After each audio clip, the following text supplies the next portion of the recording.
Yeah, call meeting to order. We have forum. Everybody, kind of a free form agenda today.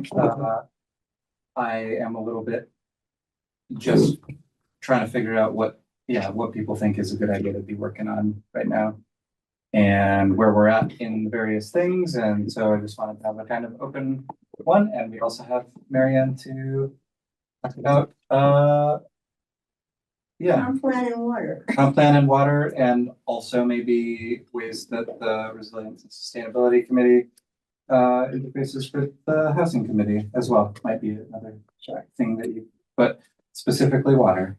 So that's what I got for this. Do people? I have nothing to amend. Great. You need to elect somebody to do the minutes. Oh, He's not here. great. Who would like to do the minutes? Not me. Back right around.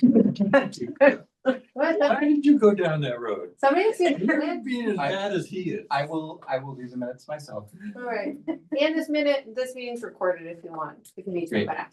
Okay. So it's called to order at 4:05. Great. Yes. So can you just put a link to the Zoom then? Make a No, motion That to, would be great. No, it has to be written. Can't be right up the Zoom link. No, but I have done a lot of minutes in my day. Motion to Can we do AI minutes? With Zoom, you can do need a that. second, Yeah, they have that. seconded. we second approving the last meeting minutes.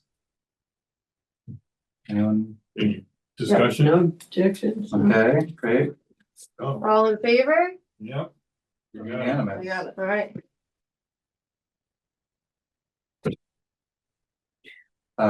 Great, and yeah, you're on. See how we did that, Mary Ann? I noticed that. Hi, I know everybody here, I think. I'm Mary Ann Day. I went into Margaret on Saturday or Friday Friday. and said how I noticed at the last two comp plan meetings, they seem to be focusing on two things. Do we have enough water and obtainable housing? Mhm. And the difference being is different people on the committee are at one meeting and not at the other. So we don't have any type of consensus of what we are saying about, I'm gonna talk about water, because that's what At the meeting in Cundy's Harbor, after a lot of questions, I just got up and talked about what we know about water, what we've done so far in the last year to learn about water, geology wise and so forth. That I was not at the last meeting, that didn't happen, so there were a lot of questions about water and it was sort of nebulous. Well, we know we need more studies, etc. So I got to thinking the same questions came up on the housing group as well. And although Sean was there, he's sort of playing catch up to responding to what people are bringing up. So I was thinking there might be some way both of our committees could do something proactively for the comp plan as a committee. I know what we're going to do. We are going to probably have more of our Water-Wise series before we vote on this. Not in the next month, but before we vote on it. There were a lot of questions from the Orza Island group that I wasn't there to answer. I'm going to talk to this week with the Conservation Commission to see if we can't do another library talk. And specifically talk to the questions that came up. In case you haven't heard my dog and pony show. Basically what we've learned from the geologist is that we're on fractured rock. I'm not even calling it fractured rock aquifer anymore because I think it gives people the wrong idea. Mm-hmm. It's fractured rock. The pipe you have going down to your well is actually a reservoir. The water comes in from the sides, not from the bottom, but from the sides. So that is what makes it so difficult to know where there is no pocket of water. It's wherever your well happens to be. The geologist told us this. I always forget my numbers. but we know how much water falls in Harpswell each year. We know how much we lose to transevaporation and how much we lose to erosion. It still leaves trillions of gallons of water left after you finish 50 gallons per person per household. All that being said are facts. I'm thinking perhaps that would be good to be in some kind of a handout at the next meeting and at the public hearing.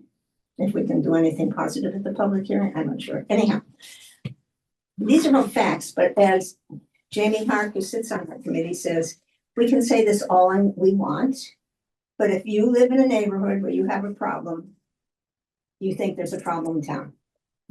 So the issue is how do we get past that?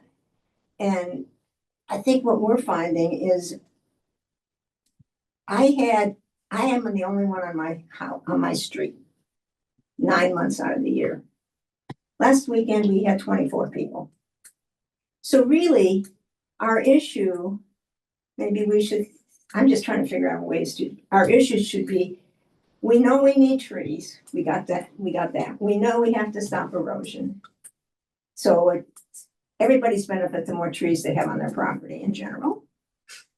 But actually, the problem comes when we have our summer guests. And maybe that's what we should focus on. I don't know. Meaning that we have, I do believe that we have the highest short-term rental market. I'm not even gonna get into that subject. So the I problem, know, but that's Do we have a problem? I'm not talking about just the short rental, I'm saying that it's like summer. Well, it's, And those are, and my understanding is those are like shallow well areas, no, not necessarily. Overbuilt area. overbuilt. That's not necessary also either. not necessarily. No.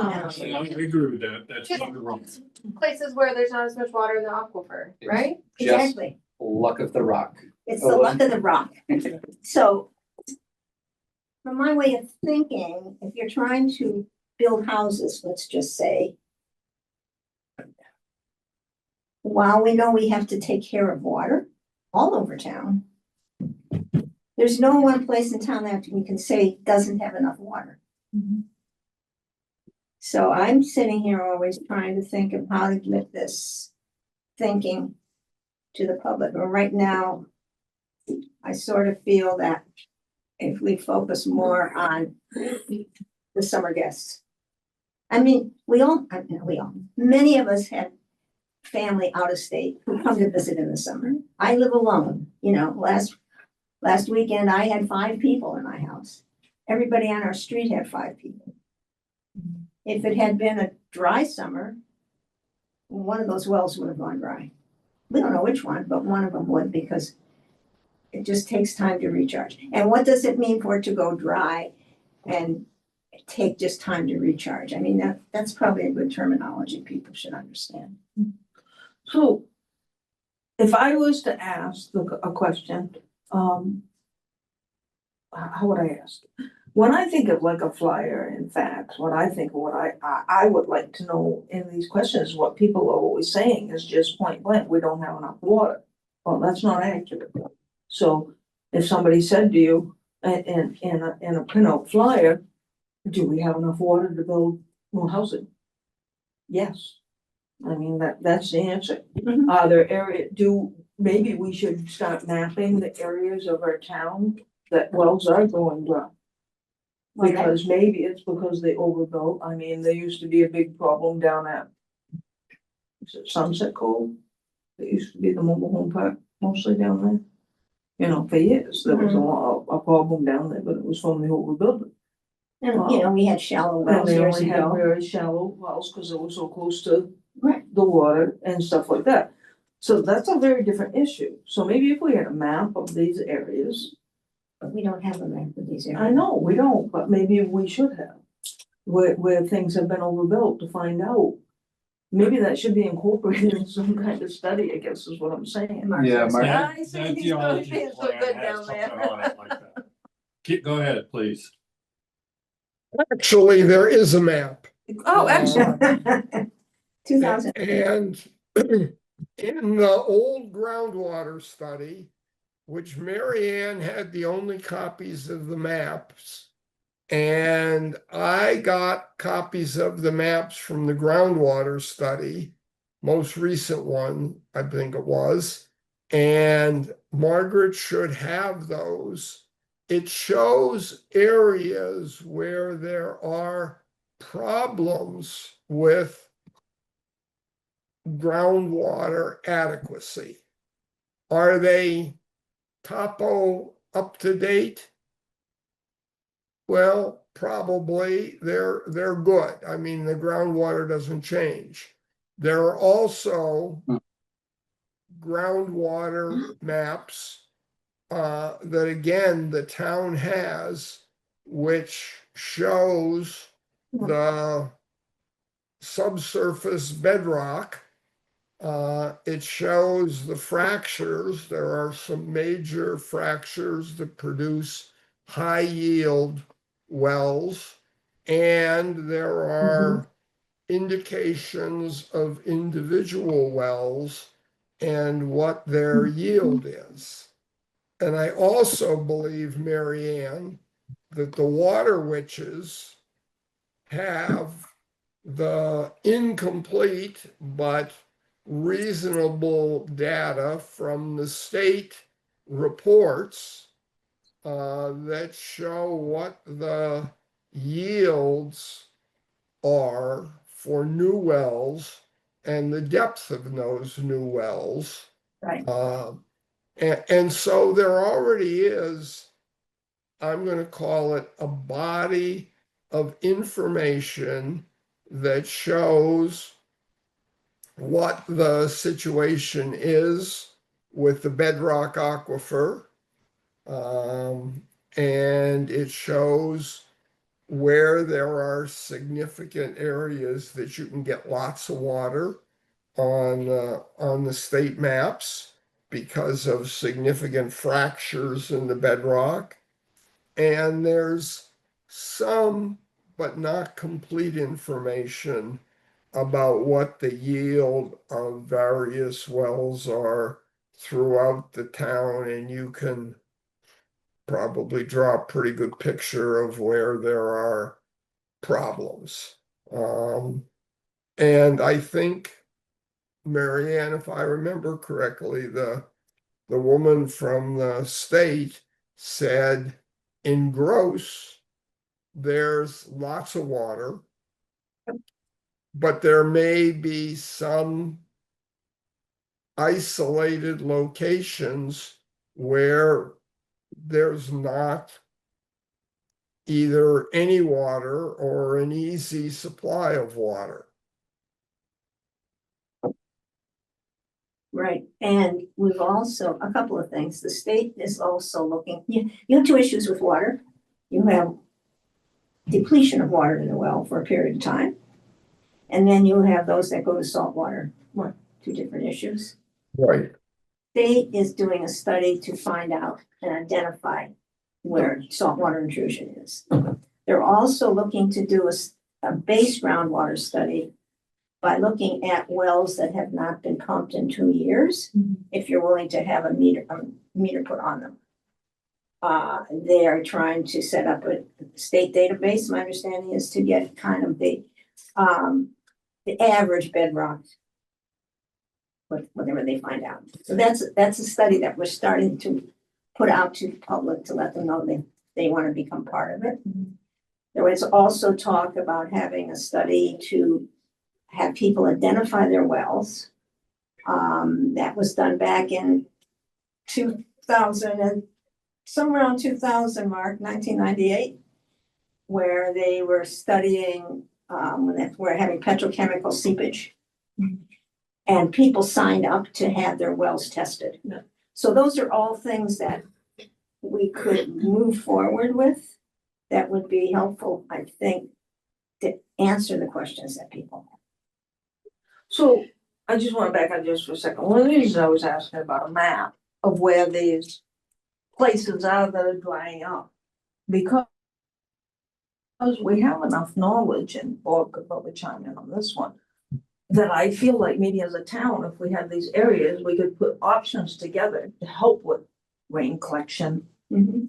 Did you asphalt your whole road and Yeah. driveway all the way in? Did you, what are the contributing factors, things that catch the water off the roof that can keep stuff replenished if your well's going dry and stuff like Cisterns. that. I mean, but a lot of people don't know this.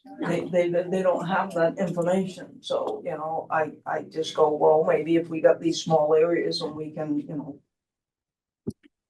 give people the tools to hook up rain barrels. We don't- Do stuff and alleviate some of their dry out wells. Well, Conservation Commission.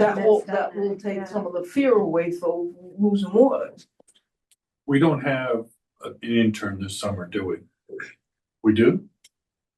Yeah. Is he or she's already been assigned everywhere and anywhere I mean, already? she's working on projects, yeah. Why I would she? mean, I'm just like Marianne is saying, the petrochemical information's out there, the aquifer information's out there. If somebody just put time into putting those layers together, there's a ton of information that people are oblivious to, or that's not recounting where we're at. And I mean, I just did a quick calculation. We get roughly 42 inches of rain a We year. did this once before. And there's 38 days on a footprint under a house. If you say the house is 50 by 32 or something. Mhm. Okay, it's 38 days. I mean, I can drive down from Oars into the Cribstone Bridge and look at the gutters and they're all paved and people have sandbags. You're losing all that water every day, every time. Mhm. And I'm sorry, but we can do better I know about we being can. smarter about what is easy to do in New York City or in Portland is turn on the tap and don't worry about it. But it's not the case here in Harpswell. No. That's It's- why, People don't know that, I guess is what I'm saying, because Yeah, you have conversations with people, your average everyday person, and you knock on their door and you talk to them about housing. And they say, we don't have enough water supply, my well goes dry all the time, my neighbor's well goes dry, they happen to live in this community where it's a problem. But I mean, the state has so you talk about trees in flora and fauna being on the ground to keep the absorption there versus, I mean, a septic system is designed for evaporation. We know that that's what it's about. You pump the gray water in it, it evaporates, that's what you're doing. But on the other side, it's also a catchment. We are oblivious to our own circumstances. and I guess I would say the Conservation Commission has been talking about these issues for 2 or 3 years now. Yeah. We've had 4 programs. We're evidently not getting the word out. How do you reach more people? We are our own worst enemies in that we like conveniences. Mhm. Because as I spoke to you before, we've done homes where we've gone into the homes and they had cisterns in the home Yes. in the 1920s and earlier. That were disused, or? They were just done away with because the well became the convenient factor. You turn the spigot on, it's on. My grandmother's house on Oars Island's got a cistern in the basement and it was creepy as hell. You go into the basement and then you go into the side room and it's like a swimming pool in the basement. It's so creepy. That's why we got away from Cistern, it. so I'm never gonna forget the cistern. Yeah. But just mean that What? You're a good story for sisters. Yes, We don't, yeah. have it. Go. I think there are 2 things that you all should discuss. One is what the number of gallons per person per day of water usage is. And I think it's important that there be a consistent number because the state says it used to be 60 gallons per day per person. They now say 75 gallons per day per person. But a member of the housing committee that's waving his finger around has, well, it goes up and it's 150 gallons per day. 120.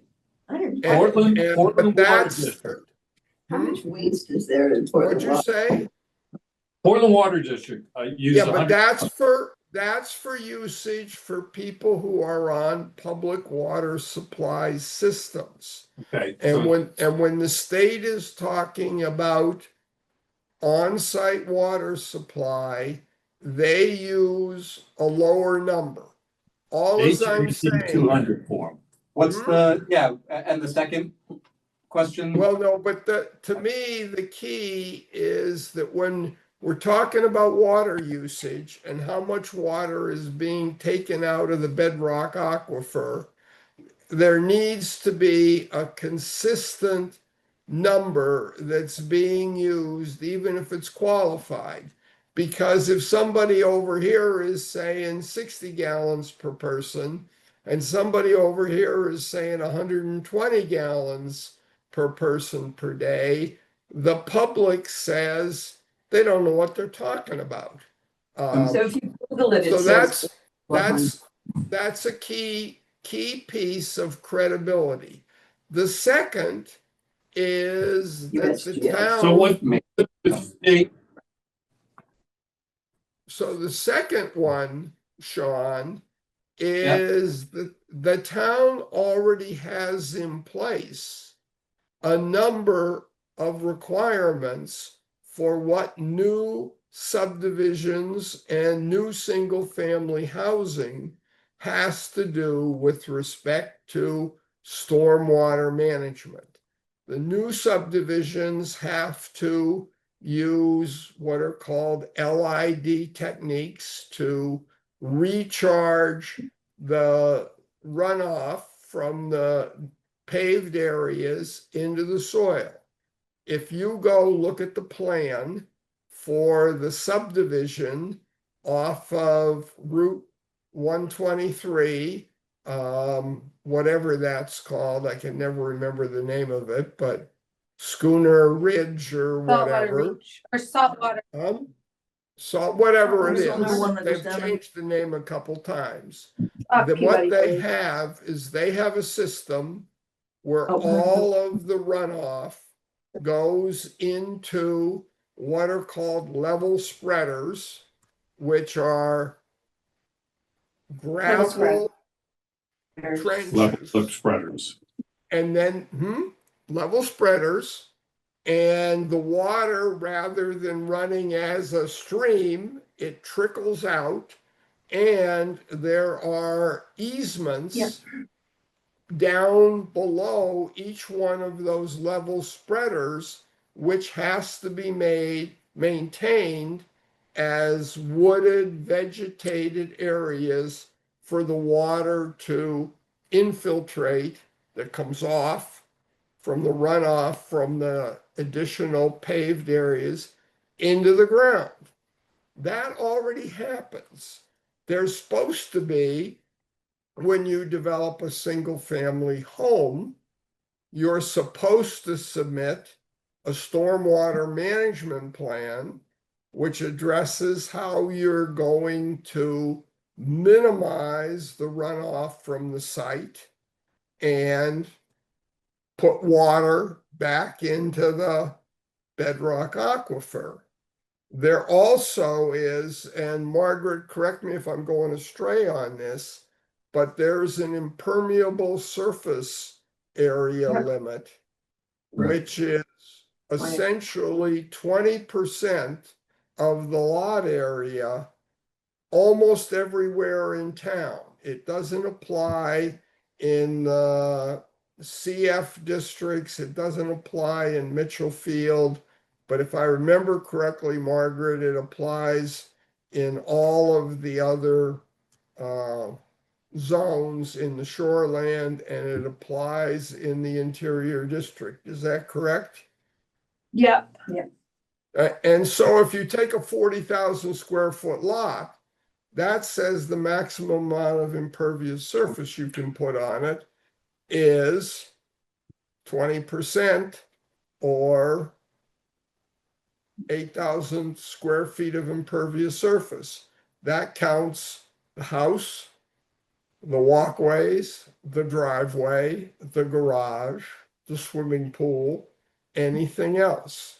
And many, I think Margaret will verify, many of the houses in areas like Cundy's Harbor or, Lower Oars Island already exceed the 20%, the old ones. And they can't add legally more impervious surface area.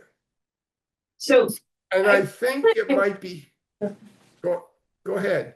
I'm getting confused about what the question is here. We started out talking about a message to deliver to people at the meetings about the plan. And now we're into the minutia of impervious surfaces and what's allowed and what's grandfathered in because it happened 100 years ago. I mean, what's our purpose? I would say the purpose is to say to people that new But development if you can't already, explain that to people, Well, not that much, but I think you you can word this, so I'm thinking as we're Yeah. talking. This is easy to do, I think. He lives it.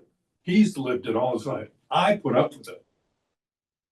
put up with what? These numbers. The regulations. But it's, I thought the point was, we want people to have an understanding that water in Harpswell does not need to be an impediment to building additional housing, That's correct. right? And so, So I mean, with What all due we're respect, trying- I don't see how what the- understanding what the regulations are for impervious surfaces gets that message to people. what Mark is saying here, to my estimation, is that there are already structures in place in planning for developments or single-family houses that are already protective of groundwater.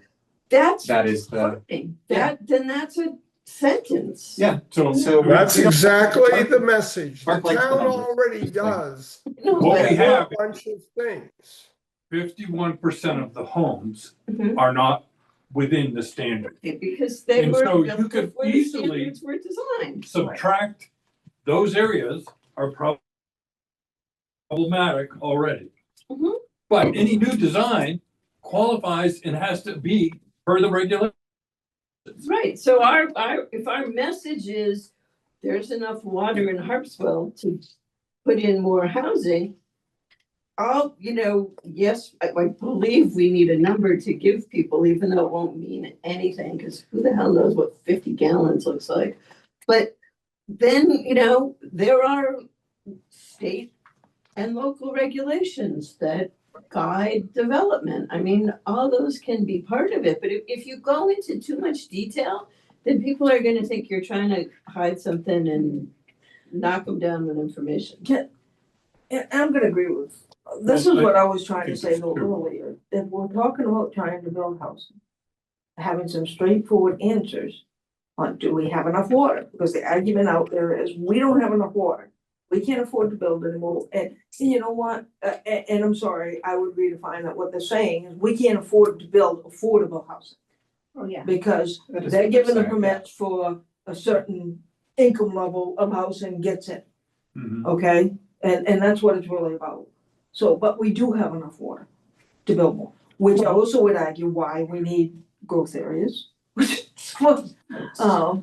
To Not this be time. able to do that, but I really think that if we as a housing committee, we're about housing, we're about building a house. Yeah. And one of the big things that's hitting us on the outside is not accurate information about our water supply.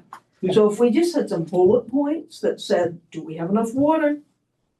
So I'm Boom, not where do in I get that disagreement. information? With a I link, think I'm you gonna know? with that part. Just I'm, some bullets. I'm fine with it. So what we're being tagged Mhm. from what Marianne is saying is that those that don't have water are the overbuilt areas Right, or encroached areas by seawater or whatever's happened. Or luck of the draw, bad Yeah. aquifer. Yeah. Yeah, I mean, yeah, the luck of the draw wasn't in their favor to begin with. Maybe if But- they move their well 6 feet, they'd be fine. Correct. I mean, But you can't tell somebody to pump $14,000 into a new well. no, and I take the totally chance. get that. But the regulations per what the code is in Harpswell already, is controlling your water to a degree. Now, where Amy is coming unglued at us is too small of lots, you're gonna create this problem again. But we've continued adamantly to say water will be an imperative determination before you can do that. But we equally should say, maybe these are additional.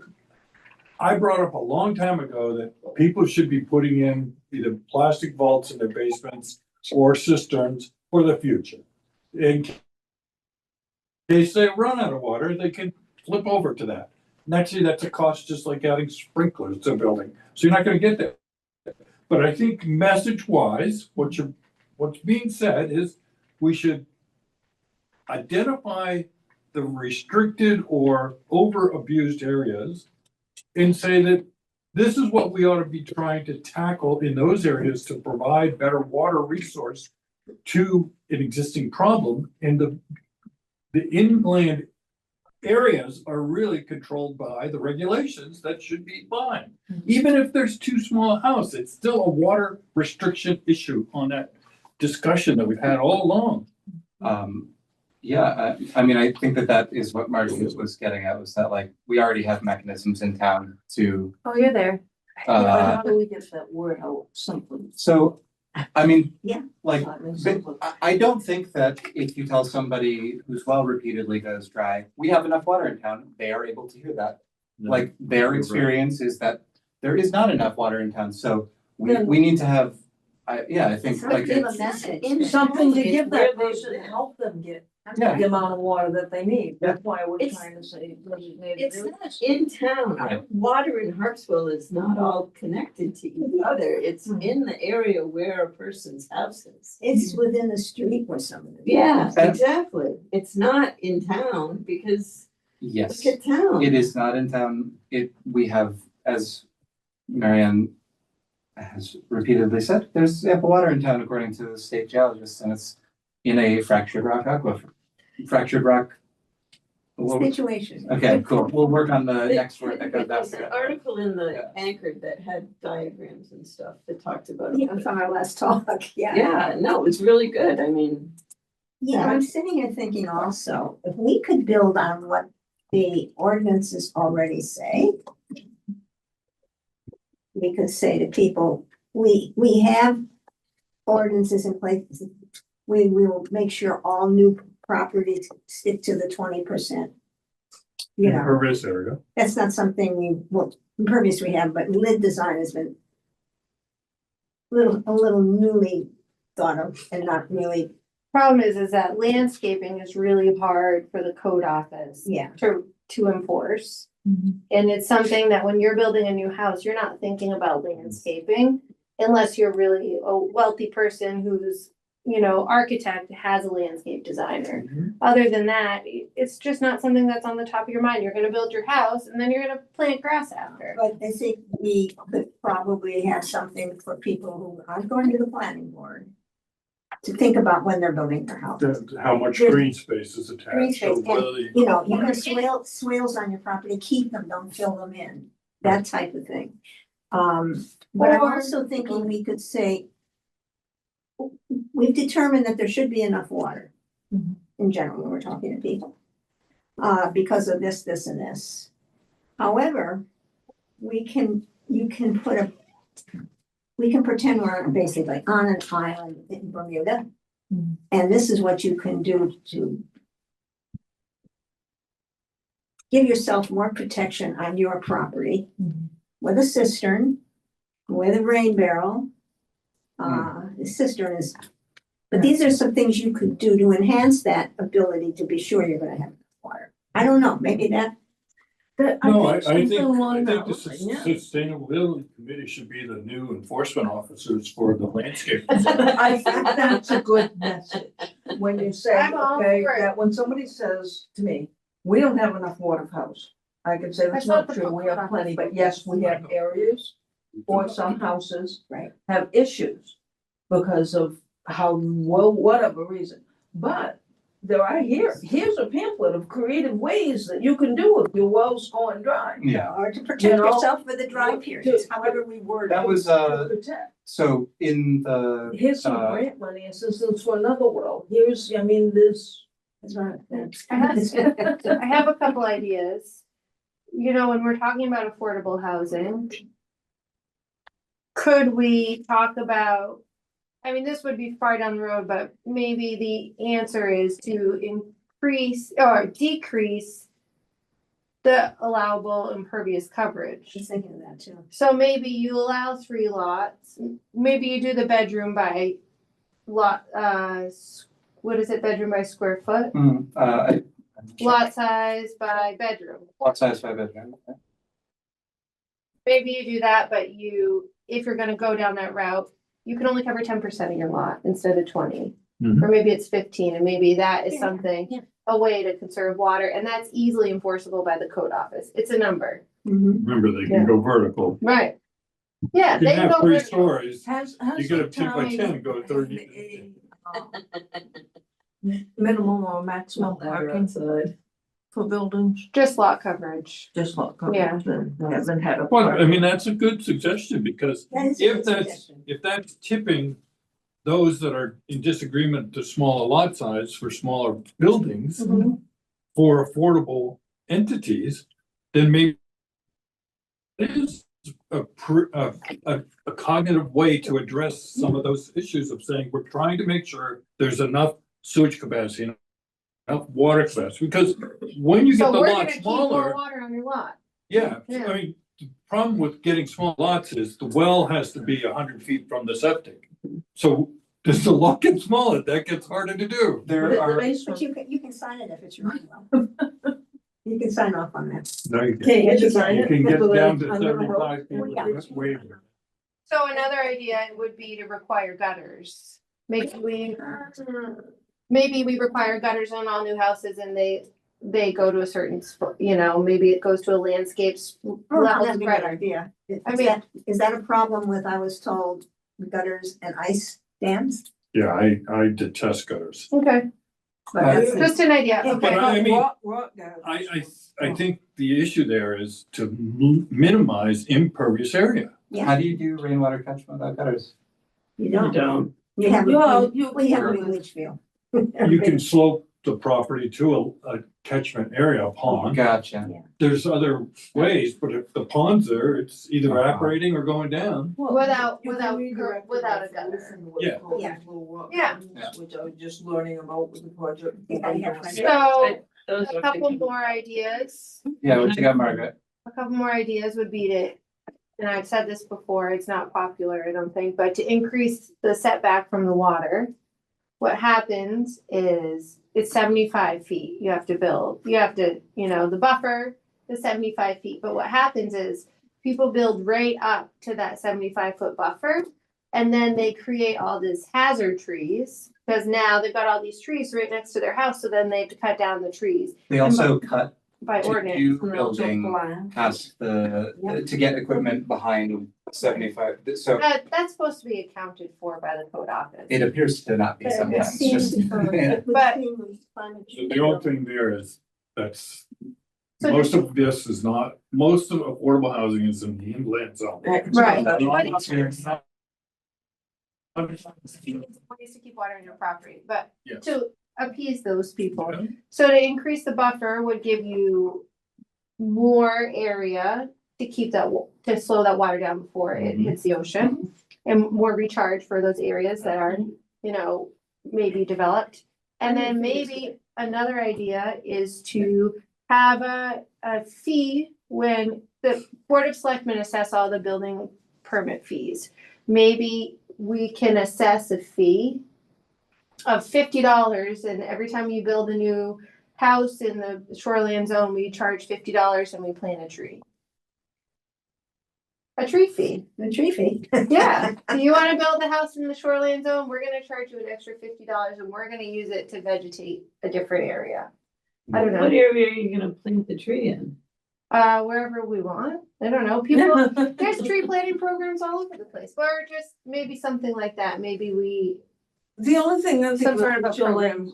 zone and setback, I like the idea, but what if somebody just owns a small section of property? Could it be limited building size because of? There's already, that I know, you can get so there is, but. you can get a variance from the Board of Okay. Appeals. And Margaret, with, Yeah. with resiliency, there's going to be talk about pushing back 100 feet. I think it's already been talked about. I think It's, the 75-foot setback is not abided by because you can put your house at 75 feet. Right. And then you do all this clearing around it. Yeah, but if you had to, A 25-foot setback from the 75 from. Yeah, and then put a 25. Make it 100. so I mean, yeah, as an arborist, I deal with this all the That is a time. 25-foot and- buffer. In places where they didn't do that, where they didn't put the house right on the corner, the vegetation needs to stay to 75 feet. Right. And so when the house is slammed at 75 feet exactly, then they have like they maintain a buffer which erodes the actual setback down to, I would say in some cases, like less than half of 75 feet. Yeah. And so, yeah, that is certainly a problem for erosion and water infiltration. And I don't know, maybe that's already in violation or something, I'm not sure. Well, if you have a hazard tree, you can cut it down. There's regulations for a hazard tree, and a hazard tree can be something that's threatening a bay. Like if your tree's hanging over a bank, that's a hazard tree. If a tree is gonna hit the house, that's a hazard tree. And so, by putting your house right next to the trees, you're creating this condition where you can cut down more trees. So Because you're creating hazard trees. other towns have tree ordinances specifically around like needing to do adequate tree preservation stuff during construction. That is something that Harpswell doesn't have. It's really hard. But I mean, on this Sure. vein of the shoreland being protected, because we have the saltwater intrusion, I think some of these of what you just stated as either tree fees or whatever, if you're gonna be in this area, those are really good for the saltwater, for the shoreland zone. Because if you're now creating the 75 true buffer, which is what the intent was to begin with, and we've Right. all mitigated and found our way through trying to cut down to 35 feet instead. That's a good plus of showing both sides of the inland and Yeah, yeah. shoreland, saying these are things that, whether it comes from housing, I don't know, but no, but I think that's- housing and sustainability, in that we're saying smaller lots, but these are more restrictive. I don't, so maybe it is only a 750 square foot house that you're allowed to have on Yeah. a 4,000 square foot lot or bedroom lot. Mhm. Okay, maybe those are not bad things to be cognizant of. Those are But- good ideas. Yeah. Yeah, so if we were to do, what is the current minimum lot size for workforce housing in the 2005 comprehensive plan? Do we? Maybe Mark. This will be honest, grandfather. I live Yeah. on 0.68 acres. And I have a setback 80 feet from the water. No, more than 80. I'm set back 200. What is the measurement? You're afraid to take Setback? this job without The high water. The high making sure you're water, in Yeah. those quality. but we've had a lot of degradation, so. If somebody's lost land Yeah. and their pins out here in the ocean. I mean, that gets No, it down mine- to like 15 mine's the feet of high water actual mark. trees in some Yeah. places. Yeah. It certainly is. But these are some good thoughts, I think, and you could probably show that we're doing this already. This is what we're willing to do more, which is gonna help our water for everybody. And that can fit nicely with what you're trying to do. Are they currently talking about increasing setback, the select board or? No. The select board of the state has mentioned it. I think I'm the only person in town that I've heard talk about Mark? it. Mark, Hello? didn't the state talk about moving, it had something to do with the flood zone or something, moving back 100 feet from the water instead of 75? I don't know the answer to that.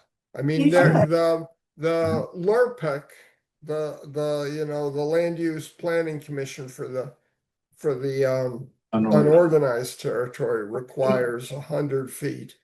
And I know there's been discussion about increasing the 75 feet, but I'm not aware that there was any change in the shoreland zoning. No, I thought Okay. they come through as part of the floodplain thing, So but anyhow, Margaret had a handful of suggestions about ideas to address water stuff, I guess. Both like things that are easy to regulate and not shoreline zone and inland, new houses, existing houses. whatever we wanted to do, we wanted to be applied inland. Because that's the area you guys want to build. Right. Yeah, It's the only, it's portable. Right. Could be. that's true too. So. Marianne, do you have? When we're talking about water, we are in a fractured rock water access system, maybe right now. We were That's just too calling it complicated. fractured rock. We sit on fractured rock. Mhm. And the amount of water available in fractured rock is highly variable. Yeah. I think that's a point that is important That's to important. have clarity on. Another thing that would be great to know is what are the gallon per person per day usage estimates? And I think that's where we gotta come up, as Mark said, with one number. I truly believe if you reference the it's the health and what? HHEE 200 form, which is the design of a septic system, they require the gallons. Oh, for, That's, that's where you're getting that number. that number is already a state mandate. It's 120 gallons per day total for the. No, I think it's more like 75. Gotcha. So what is it, what is it called? The HHE 200 form. Margaret has to, anytime anybody comes in with a design for a building, they have to come in with a septic design. And on that, it says the gallons per day usages times how many bedrooms or how many people. So That's the number that you are guided by, is that? 90. 90? Yeah. 90 what- gallons Yeah, per day. it's, Yeah. That's the number, because now there's state law, that's just, but that, remember though, the 90 gallons per day is not per person, it's per bedroom. So a 3-bedroom house has to have a septic system designed to accommodate a flow of 3 times 90 gallons per day of 270 gallons. And given the number of bedrooms you have, the size of the septic system goes up or down. And Margaret, correct me if I'm wrong, but I think the most recent changes said that an ADU has to be designed to accommodate 120 gallons a day. And doesn't a 1-bedroom unit, isn't that designed for 120 gallons a day? It depends if it's attached to if it's part of the principal structure, it's 120, and if it's standalone, it's 180. Okay, So the minimum design size is 180 gallons per day or a 2-bedroom house. Unless it's like part of a basement or above the garage apartment, Mhm. part of the principal structure, and then you can go down to 120 gallons per day for a unit. So that would be a bedroom, kitchen, bathroom unit. But if you just want to add a bedroom with no kitchen, it's just 90. I'm just saying, that's the guide, So- that's so- what we should be using. So that, yeah, that's exactly, and So we're gonna That- talk about bedrooms rather. Because you're controlled by that already. Yeah. So, Totally. go ahead. We kind of have to. well, but the EPA says fuse between 80 and 100. So 90 is the halfway point. Is it people? Is it bedrooms? I mean, Use, We're gonna have Use to the come state up of with. Maine, don't use EPA, Right. state of Maine. I'm trying to find that night on this thing. Well, they're all over it with they're all over it. It's like 75 to 80. Yeah, 50 sounds very low to me. The number that we're trying to come up with here is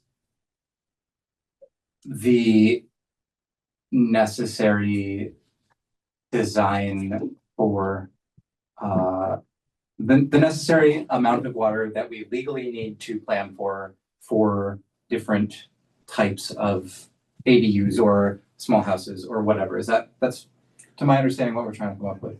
Hey, Mary Ann, Liz? I'm sitting here trying to figure something out. Yeah, I'm sorry. Oh, Help me. Right now, we have septics per bedroom. Mhm. We talked about making some changes, and what were those? Do you recall? Instead of using septic, we would use bedrooms. We under the affordable working Yeah. task force, we talked about bedrooms. Because then we're talking about gallons per bedroom versus a subdivision would be 40,000 square foot lot. And the bedroom was, I think did we get at 20,000 now per bedroom? Or is it 12,000? I can't remember.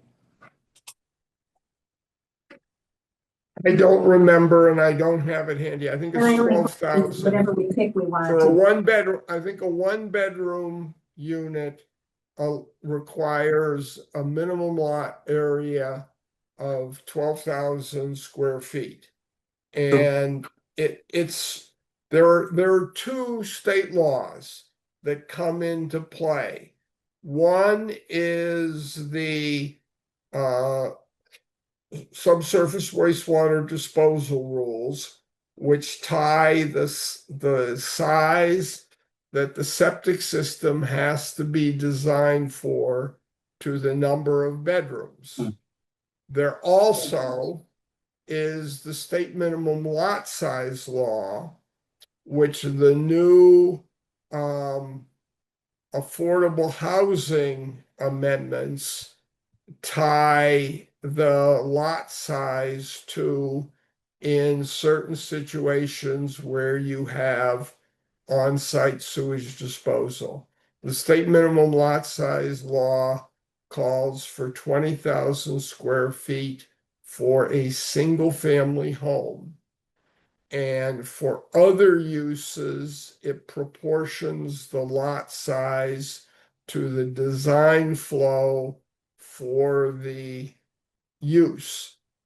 Now, there's no sliding scale in the minimum lot size law that says if you need 20,000 square feet for a single family home, that applies, some people say, to whether it's one bedroom or 22 bedrooms.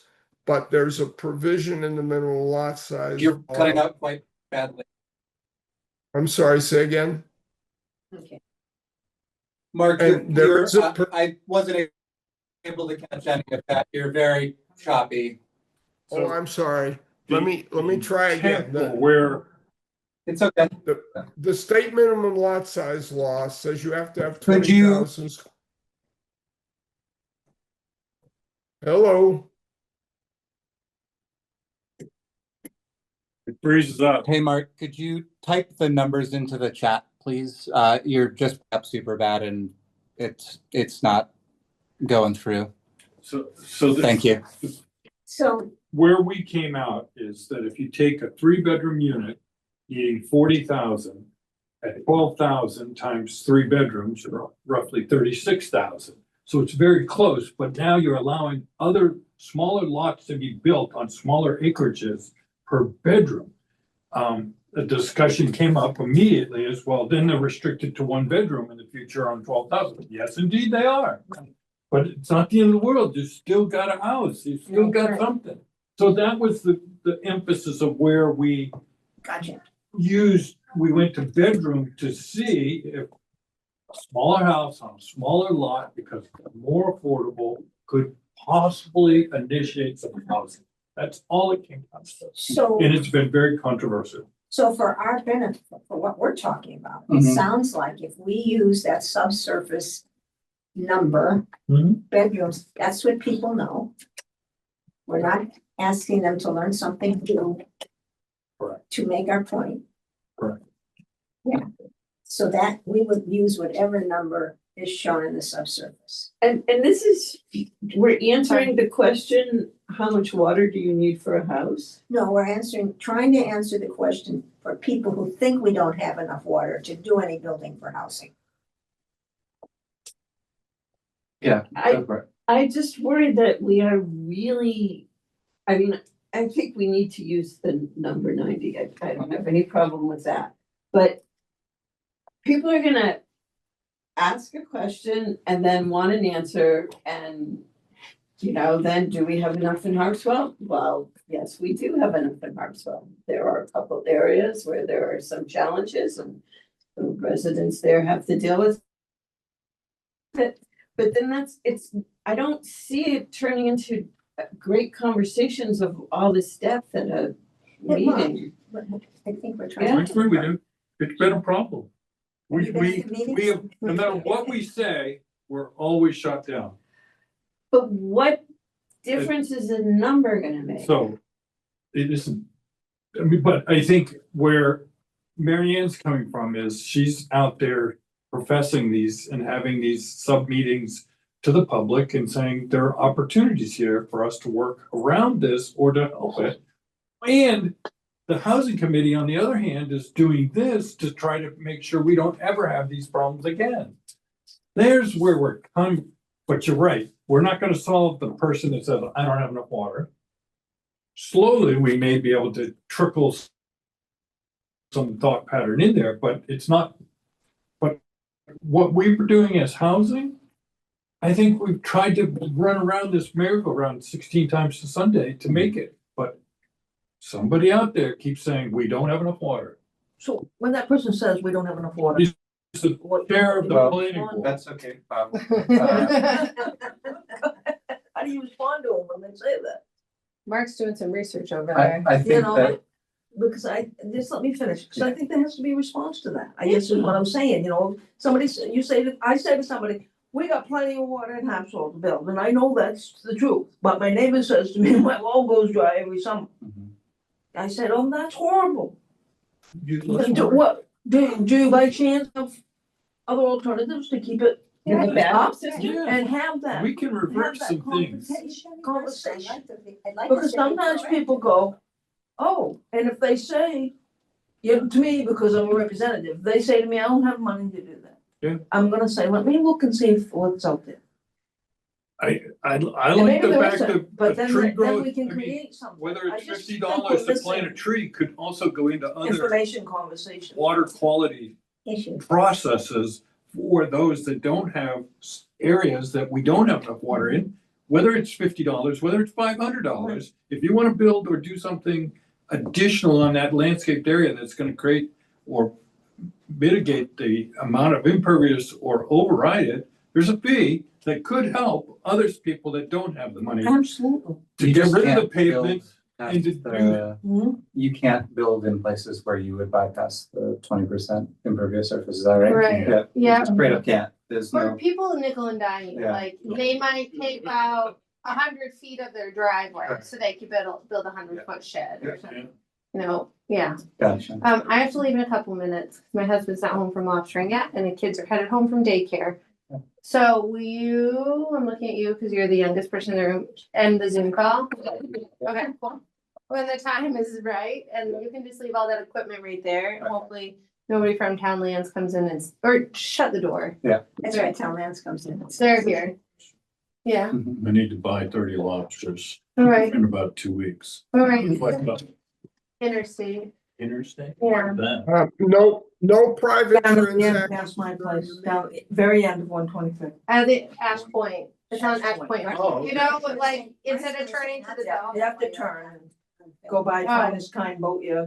Well, if you're asking to buy it for my family, that's No, what my no, no. husband would say. No, I'm just Yeah. asking Yeah. where should I go? There you Um, go. Yep. this recording will be available. I'll send it out to people. And before I leave, I'll tell you that there's a comp plan meeting next Tuesday at the Kellogg Church at 6 p.m. Mary Ann, are you gonna make it to that one? Yeah. Okay. And I would like to bring something, I will bring something. Handouts or Yeah. something. Water related. And About that, yeah. if you wanna watch the comp plan meeting from Moore's Island where it was all about water, that recording would be, and Bob did not speak up even though we wanted to. Yeah. That recording is on the Harpswell website and I can send it out to everybody. I thought it was interesting, the one guy from Lowell's Cove, which everybody there was from Lowell's Cove, but he compared us to Cape Cod about, I don't know what kind of aquifer they I have. need the wrong information. Entirely sand. In Yeah. Cape Cod, it's an entirely different water situation, but yeah, Yeah, I thought that was a really it's a bad comparison. weird comparison, Yeah. in my opinion, not, yeah, I know it's on recording, but Yeah. But I I mean, just I didn't see. what was interesting about that, the comments to refute the water were said 3 times by 3 different people, and yet that wasn't what was absorbed at all. Mhm. And that's why Sean spoke and said it again, and I go, the 3rd time, and we're still talking about the water. Mhm. The one item that the gentleman brought up, which Mark, I think is warranted, he said, why aren't we just abiding by the state affordable numbers? And again, that was said 3 times, that we're not, because if you go down that road, a lot of other things can be allowed. But that was a big comment by one gentleman that just That said, would be interesting to find out. And more what about was the that. first question I well, it's a answered? 30% AMI. It was the I am first meeting here, I just looked at everything and went, I asked the same Because question. we can't I get there could from agree here. with him. Well, Bob. Yeah. My understanding of that the comment from the email I got from Al was that the comment about the state affordability issues related to the 80/120 rental ownership in the state affordability laws. Did you? Why are we suggesting that attainable housing should have higher income limits?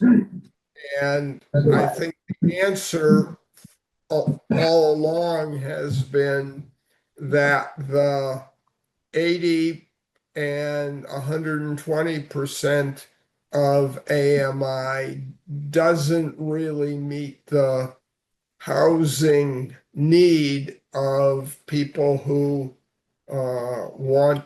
need to live in Harpswell, because that you can't have, there aren't any $350,000 houses that can be built in Harpswell.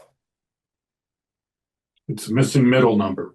It's not an Yeah. affordable. So, is it that they can't, a $350,000 house can't be built in Harpswell, or nobody wants to build or sell one for $350,000? Because you can put a manufactured home or a mobile home on a single family lot for way less than that. So, not to go down a rabbit hole, but my argument would be if by not allowing those numbers and making our numbers higher, we keep a certain population of people from being able to be in our. So the other thing that But that's always comes been my with the argument. 30% is that you're supposed to have a town center, you're supposed to have public transportation, you're supposed to have a whole bunch of a cadre of other items that we will never have in this town. Maybe someday, No, but we're not at 30% and we're going that way, one way. Goodbye. right, we're not, but we're gonna find a balance if we don't have the numbers that keep that in the middle. And we have options now for building like smaller homes. We have options now. I fought very hard to be able to put mobile homes, manufactured homes on single family lots. And those don't cost $350,000 and they I'll work cannot be against you on that refused all from, day long, they but- can't be refused from Harpswell anymore. And that's something somebody at 30% AMI can There are- afford. There's You a know? ton of mobile homes in Harpswell. Huh? Because we work on them all the time. I know. And They're old. I'm not saying no, I'm just saying I would not, I personally, as a builder and knowing what they are built like, they are built better today than they were, but they are not I'm gonna what standard is. It redirect us. doesn't matter if Go it's for it. something I'm that gonna somebody redirect can this for afford, water. they ought to be allowed to. It's, I appreciate your Yes. presence here today, and I think that I'd love to like continue to use the time that you're in this meeting to think about specifically where water interfaces with Yeah, that's affordable that was housing. the reason I was. here. It's what we're here for, so, I like this discussion is, yeah, welcome and important, but to stay on topic of what we're trying to get to today about, because it's something that's come up repeatedly as a concern for people around housing. And to our understanding here, we have a idea about how water and smaller lot sizes is probably not a barrier in town. Not a barrier like that. And we need to figure out a way to more clearly articulate that than we have been. I do my best, and sometimes it's, No, it's hard. you show up and you're trying to remember all the numbers off the top of your head, or yeah, whatever. I mean, it's good to hone in on the actual numbers that we're talking about here. There are, and so like, again, to go back through this, fractured rock has, with the infiltration estimates from the state geologist, we have ample water in town. Like in multiples of our current consumption rate. We're gonna use that number from the wastewater, because that's a good number. Yep. And then we're going to talk about the total number, Mhm. the total amount of rainfall based on. And total gallonage, and what the gallonage used, using that number, how much gallonage we use, Mhm. this is what we got left. And it just isn't equally all over town. And so we can do that math. We have the number of estimated like leftover water that we have bedroom information for current existing structures in town. We have the number for septic throughput in gallons per bedroom. Mhm. We can do the math for our current use, and we have that number yet? Like how much water the town is currently using Per house, per perhaps, house? Maybe. Okay. maybe. So I don't know. That's some of the stuff that I'm seeing here is like, That's if we can confidently say we have like 4 times more water falls on Harpswell than we use, or something like that. something like that would be nice. That would be useful to know. And it would be Yep. nice to be able to A say. quick question, Yeah. who's the, well, maybe you know this, so Mark, is there, what do you call them? Water meters, are those mandated on houses here at all? No, No, What, no, we have no, some kind of a information. program that allowed people to put them out in their house and they could just report what the numbers are on each tax bill, so that we can well, get I mean, there, something. obviously, most of the situations are people have their individual wells. And there's no metering or tracking of how much water they're using or not using. Unless somebody in the house is concerned about water use.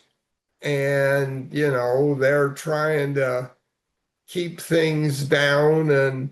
But the one thing that hasn't been discussed today, that the Conservation Commission and the WaterWise program has discussed, is that trying to reduce the amount of water that people use. And I have an example that I use. There are 4,400 housing units in Harpswell. Uh, a modern toilet uses 1.3 gallons per flush. On 4th of July weekend, I would bet that 90 or 95% of those units were occupied. And one flush was taking 5,000 gallons out of the aquifer. We just talked about single-family homes that use 270 gallons. That's one flush equals how much water that a single-family home used that day. And that's probably even less. I mean, that's the high. The 270 is what you design for as the peak. If you reduce the use of water, to me, that's the companion part of the discussion. And I know Mary Ann has talked about it, but if you're building a new house, you have to use low flow fixtures. My guess is that there's lots of houses in Harpswell that still have older toilets, etc. And so I know that's not a direct correlation to the question of is there enough water, but the question is, do you use the water that is there wisely? Yep. Go ahead, Debbie. I agree with everything you've said. I like to conserve water, but I just don't think that's an argument that's gonna compel somebody to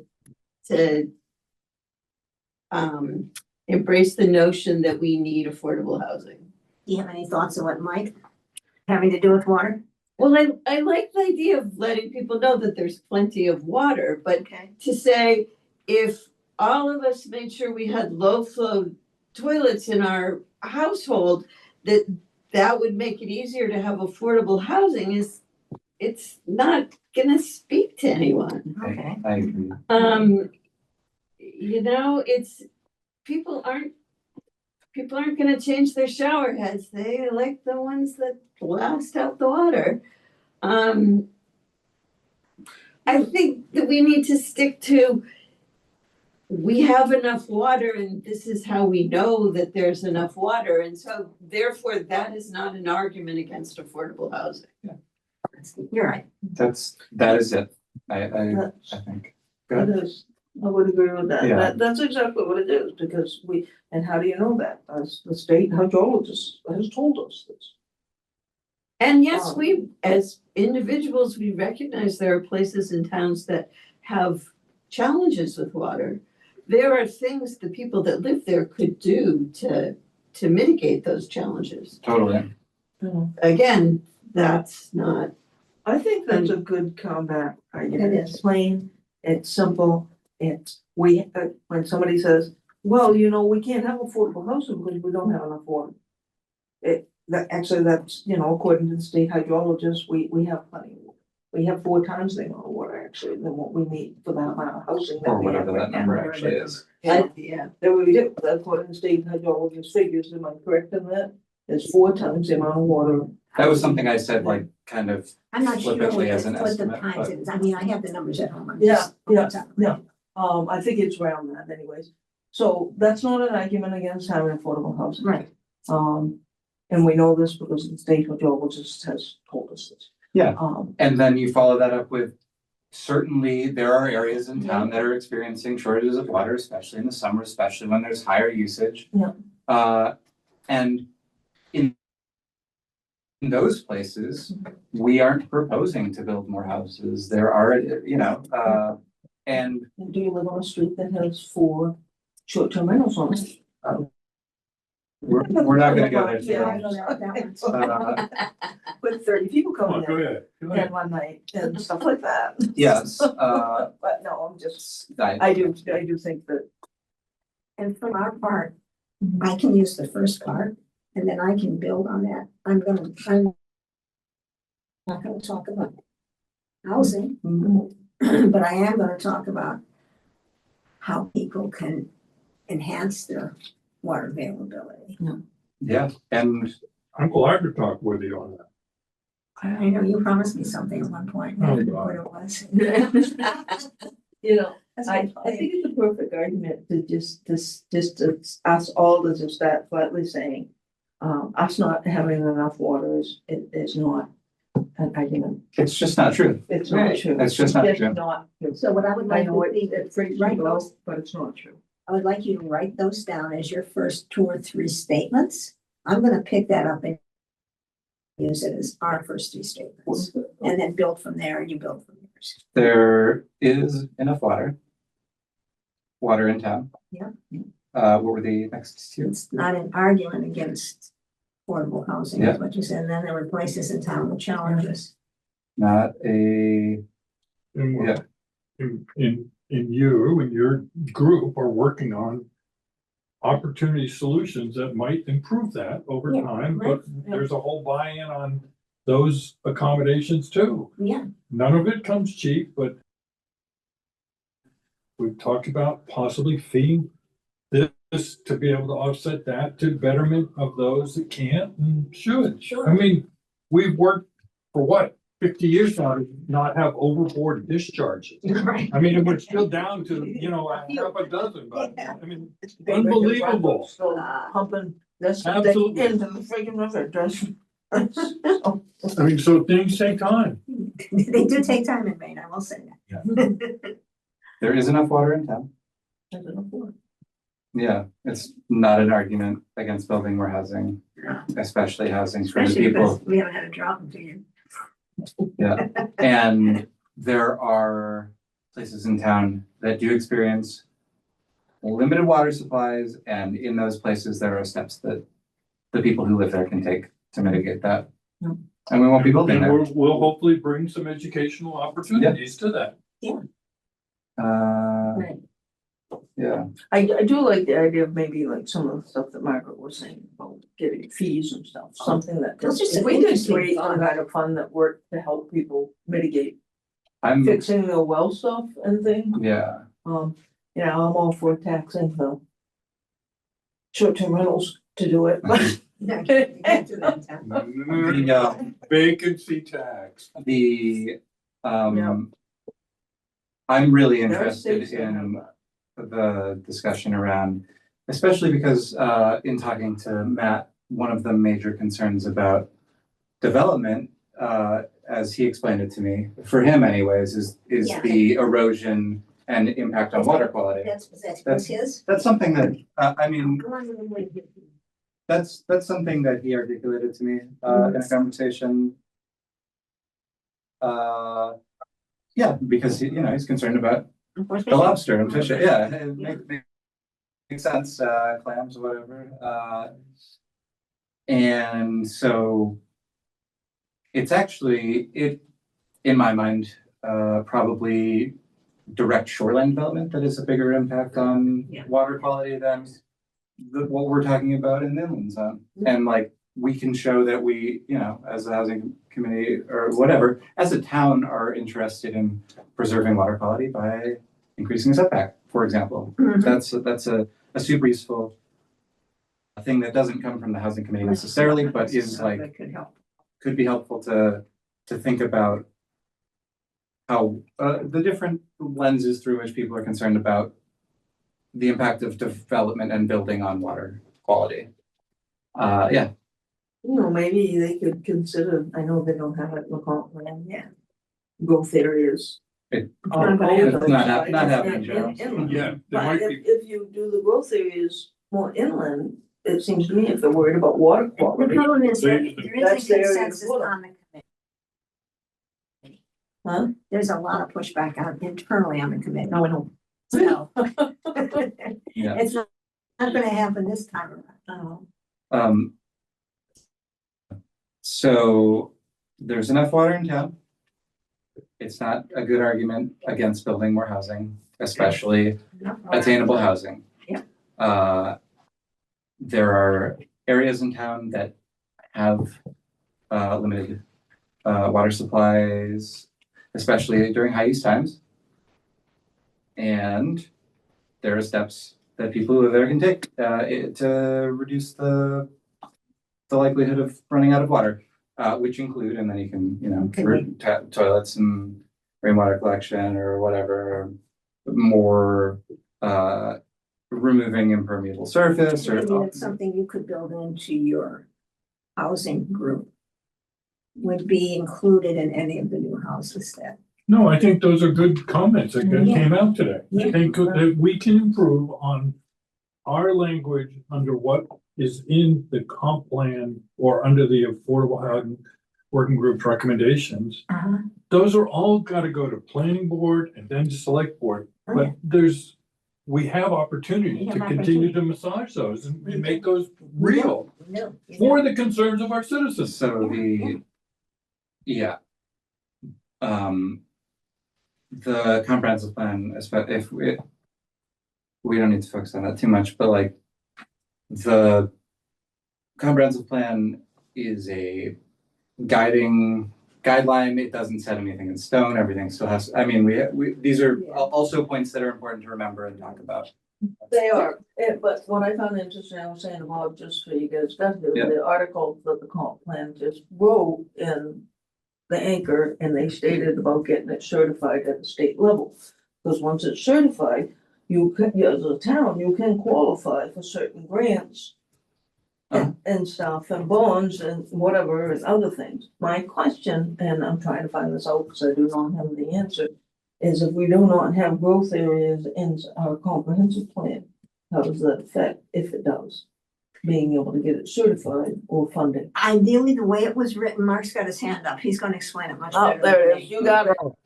Sean, you have to be careful when you talk about the comprehensive plan. State law says that if the town adopts a comprehensive plan, the town's zoning ordinance has to be brought into conformance with the comprehensive plan within 2 years.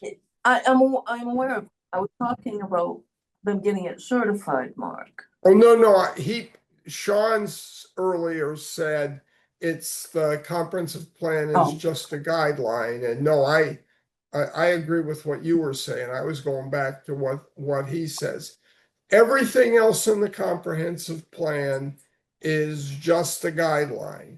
When it comes to zoning regulation, if There the are zoning ordinance No says. zoning recommendations in the comprehensive plan currently.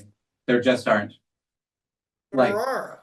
It says that the town should consider reducing the lot size should for consider is single an family homes. absolutely contains no actionable information. That is a double recommendation. It is not, and it is not a call to action. Very specifically, it's not a call to action. That phrasing was picked So it's not. so that it's not a direct call to action, but it is a guideline because, we need to be able to say, this is a guiding document. It's not legally, like, it doesn't compel us to do anything in town. I don't think it can get certified. Mark, if you think that should, your impression is that should consider is legally binding to then act on the thing that follows should consider? Is that? No, what's legally binding is that you should consider. And if you don't do anything about it, then you have a legal thing hanging out there that somebody can come along and say to the judge, the comprehensive plan said the town should consider doing this, and it did nothing about it. I would bet money that you lose in that situation. But you Because that, consider not do anything, but if you had a committee and tried to come up with some options and it was voted down, that would mean you considered it, right? that would meet the requirement, but if you just Okay. do nothing, Gotcha. if you adopt a comprehensive plan that says you should consider doing these things and you do nothing, I think there's a legal liability out there. And I think everyone should be careful in terms of saying this doesn't mean anything and we don't have to do anything if we adopt the comprehensive plan. I think the legal framework says that if you adopt the comprehensive plan, you have to create a mechanism for, in fact, considering those changes. You don't have to adopt them, you have to consider them. And also, Mark, could you address how we have chosen to address the growth districts in the new comp plan? The current draft of the comprehensive plan does not designate growth areas as envisioned by the state growth management law. The state law has a mechanism that allows communities to make the argument that the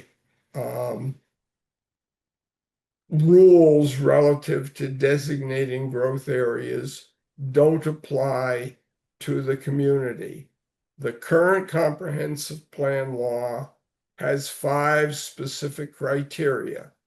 And when Judy, the consultant who worked with the comprehensive plan, prepared a document that argued that the town meets 3 of those criteria. The legislature just adopted and the governor signed a revision to the comprehensive plan law that changes those criteria for not designating growth areas. Margaret, I think, sent you all an email with some correspondence from Max at the regional COG about how it looks like the state is going to proceed. And there's probably going to be 2 years that you can go by the old rules or the new comprehensive plan rules. And I think the new rules will make it harder for the town to make the case that it doesn't need to designate growth areas. Are you speaking of 1751? Yes. And if you designate growth areas, and there's provisions for non-SOARD growth areas, and I think I sent you, or Margaret sent you, a memo from the town's legal counsel with a chart that shows how the lot sizes in 1751 apply to growth areas and non-growth areas, depending upon whether you have public sewer or on-site sewage disposal. I'm doing this from memory, Cheryl. You might remember it better than I do, but I think that says that if you have growth areas, if your comprehensive plan that was adopted has designated growth areas, the minimum lot size for single family homes cannot be larger than 20,000 square feet. And it has to be smaller if there's less impact. I don't remember exactly what it says. So it's very simple. What's in 1751 for growth areas is very similar to what the recommendations are in the Affordable Housing Working Group report. 20,000 square feet for a 3-bedroom single family home and smaller lot sizes if you have less bedrooms. It matches pretty directly with what's in 1751. I'm working on trying to put a breakdown for 1751, like I got you guys for 1829. It's been very difficult though, getting all the information, because all the work really was put behind 1840. And 1751 slid in and took it over. Because of the Portland City planners. They just had a much larger lobbying. So Yeah, I mean, 40 had been around for like 4 years being worked on. So I'm just saying to you, I do think it does everything that you're saying. Right. But I'm in the process of gathering information. It wasn't the bill that I supported on the House floor. Right. If you got, and I'm pretty sure Margaret sent it out, a memo from Drummond Woodsum, who are the town's No. legal. It hasn't been sent out, Mark. No, We You can, didn't get it? no. no. I'd love to see it.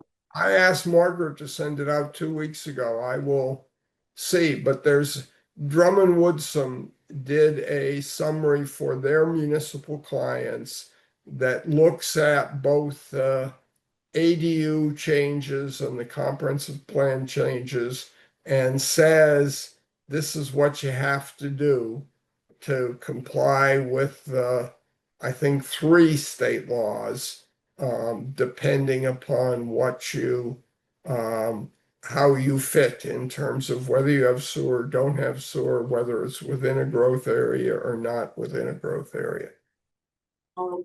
I thought something came out, but none of it applied, I thought. I think that these are interesting things that, I'd love to see that memo. If you or Margaret can send it out, that would be great. And I guess that this is just the next thing on the agenda. Something that I talked about in the Resilience and Sustainability Committee with Marianne was sort of like, because water has repeatedly come up, what are some other ways that we can think about? And also because increases in septic throughput are one of the major expenses for ADUs. Are there ways that we can reduce that number by using alternative or lower water use composting toilets or alternative toilets of various kinds?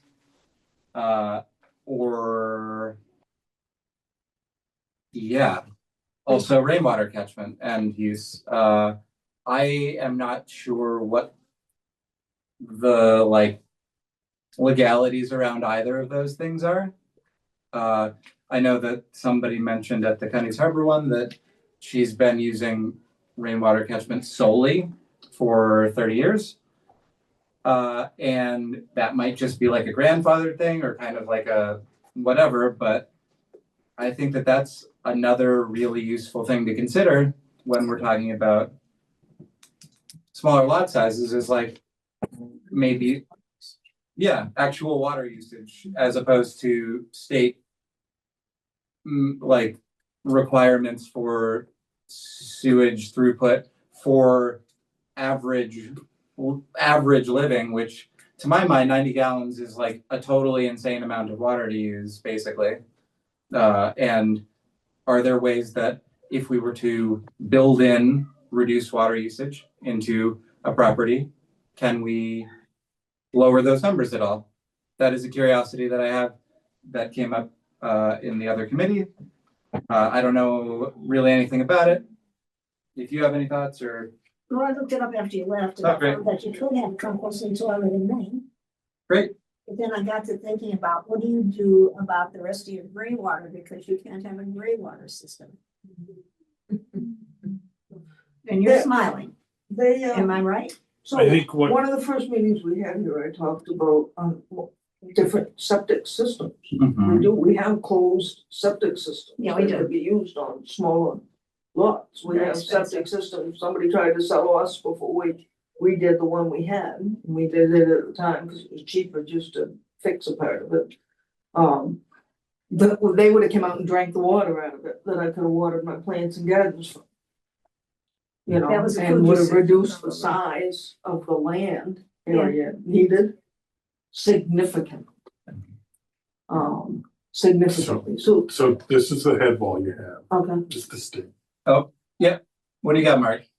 John, the state regulates all types of sewage disposal systems. Margaret is one of the town's licensed plumbing inspectors, And Margaret can tell you what the state says in terms of alternative toilets, composting toilets, all of those sorts of things, when you can use them, how you have to do it. I think almost all of them, of the alternative toilets are addressed in the current plumbing code. That's good to know that she has. Yeah. information. Thanks, Mark.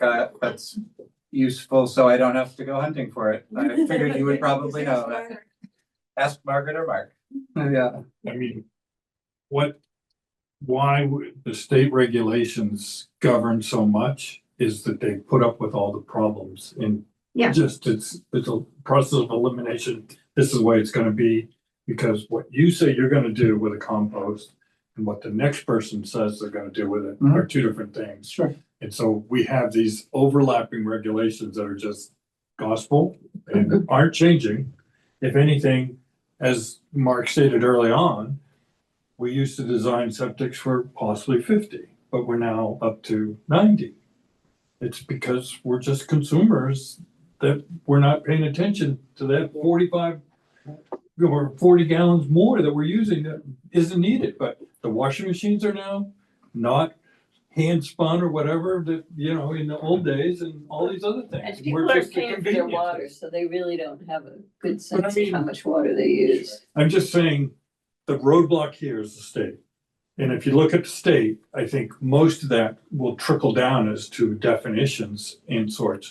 Doesn't mean we can't, but it's gonna be within their point mark. Right, so I guess that I'm trying to, the thing that came up is I am interested in developing clarity around what are those specific, what is the container that we can operate within with alternative toilets? Does that bias anything at all? If it doesn't, then we don't need to think about it, but if it does, then it's certainly worth considering for. To your point, I mean, Cheryl's saying, okay, if you have a toilet system like that and you've reduced your gallons per person by 1.3 per, and all of a sudden you're saving X gallons, it does make a difference to what the size of the field is out there. Or Absolutely. the tank size. Absolutely. All those do incrementally Yeah. have a. Right now at a state level, we don't have, that I can find, No? subsidies. Yeah. For these efficient things, which I am trying to work on. Efficient But I cities. want them just for rural and areas that are on well and septic. I don't want them to be open to area of living where you have public water and sewer. And specifically around appliances from your toilet to your washing machine, to your dishwasher. So I know, Water. I know that the town, and I believe even the state, will help somebody with a septic issue and lend money or even actually have fund money to be able to go do that. Right. And the overboard discharge issue is the state will actually help you get that to be a non-overboard discharge. Those are where I think the community needs to reach out and initiate to the state that should be broader or bigger. And maybe there's a funding It's something we mechanism need to look at and see what. for Yeah. additional systems of overtaxation or not enough or whatever. But I mean, I will tell you, I think we're reaching a limit as to what that fund does anymore because we've gotten a lot of them displaced or improved. Right. So maybe that money could go to a different direction. That's true. Yeah, but that's just like, Those are what you're looking for, ideas. this is, yeah, absolutely, and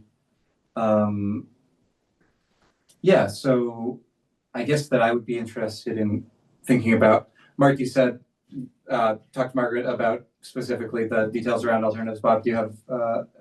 that's So that would be. there's a lot there. Yeah. There's just a ton there.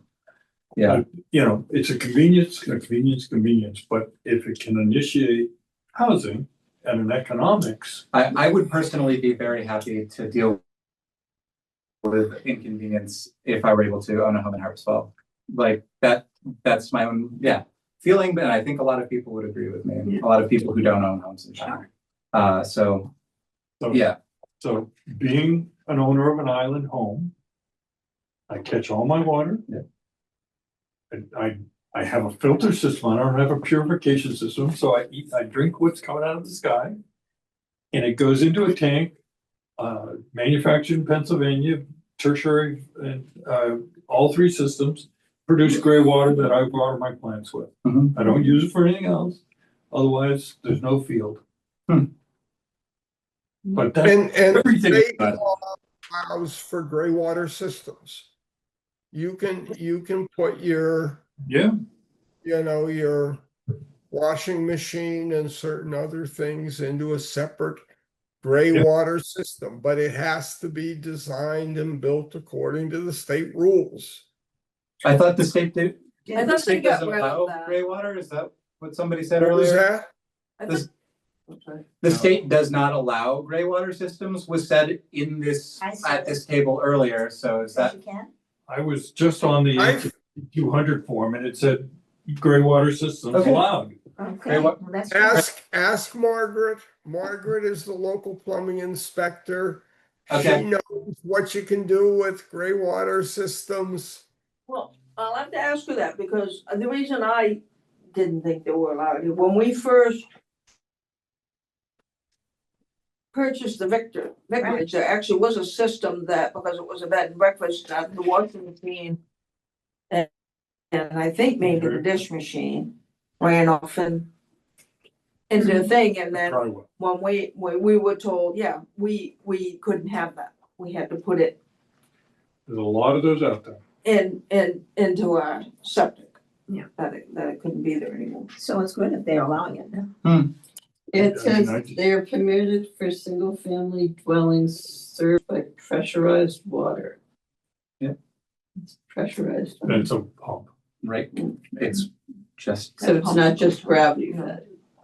I think even adequately pressurized gravity feed would probably count, but have that around here. Cheryl, I think there is an issue that a lot of the old, what I'm going to call straight pipe gray water systems, where you simply, had the sink or the washing machine run into a, piece of poly Maybe like gravel. and out onto the land. You can't, those aren't allowed. You can have a gray water system that has a leach field, but doesn't have a septic tanker. Let me read you the disposal systems per the HE 200 form. Disposal system components: complete engineered system, primitive system, gray water and alternative toilet and specified, non-engineered treatment tank only, holding tank gallons, non-engineered disposal field, whoops, separate laundry systems, there's your gray water, complete engineered systems, 2,000 gallons or more, engineered treatment tank, engineered disposal field, pre-treatment, miscellaneous, Wow. right there. Interesting. Mhm. Sorry, I don't mean to. No, that's great. No, I'm glad to hear it. Yeah, and what that actually looks like is something that I would be super curious to gain some understanding of, Mhm. because in addition to we have this is a good thing to think about it with what we can say to people who are showing up concerned about water and are experiencing limited water. We can talk about there are alternatives, and we need to, I think, have a list of suggestions or an understanding of some steps that people who are experiencing reduced water supply can take, or neighborhoods can take. Is there somebody that can come out and give, if I wanna make my home more energy efficient, there's people that can call and they'll come and go through my house and let me know what I can do. There's a whole Is there somebody department at the that- state on septic. Huh? There's a whole department on septic. I know, but people. I'm saying if your well's drying up, is there Yeah. somebody that, or an agency, do we know, I don't know, that somebody could call and say, my well keeps drying up, can I get somebody to come and inspect and tell me some alternative things I can do? I'm just curious. A good I'm trying to question. find I a mean, mistake. there are companies that might do it, but is there some somebody without an ulterior motive Hmm. that might come.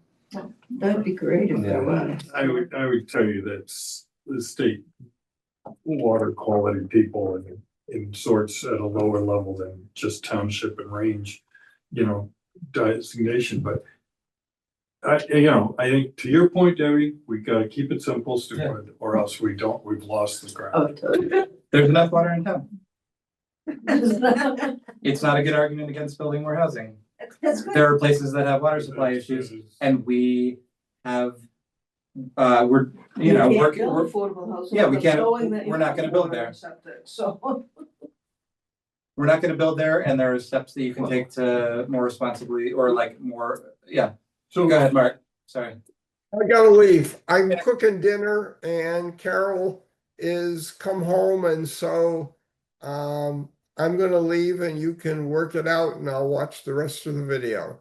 Okay, thanks. Thank you, Mark. Bye. Okay, take care, Mark.